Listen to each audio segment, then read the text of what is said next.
বসা থেকে হঠাৎ উঠে দাঁড়ালে মাথা ঘোরা খুব সাধারণ একটা সমস্যা, যাকে চিকিৎসায় অর্থোস্ট্যাটিক হাইপোটেনশন বা পোস্টুরাল হাইপোটেনশন বলা হয়। কেন হয় এটা?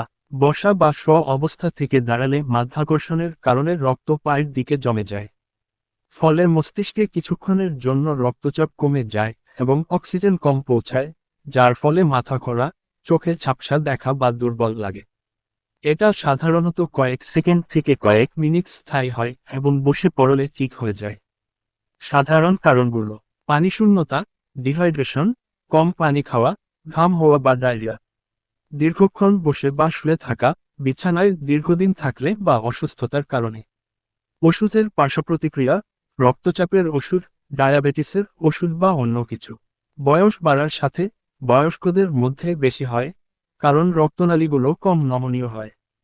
অন্যান্য রোগ: ব্লাড প্রেশার, অ্যানিমিয়া, হার্টের সমস্যা, ডায়াবেটিস বা স্নায়ুর সমস্যা যেমন পার্কিনসন। কি করবেন? হঠাৎ উঠবেন না, ধীরে ধীরে উঠুন। প্রথমে বসুন কিছুক্ষণ, তারপর দাঁড়ান। প্রচুর পানি খান, দিনে 8-10 গ্লাস, এবং লবণযুক্ত খাবার খান যদি রক্তচাপ হাই না হয়।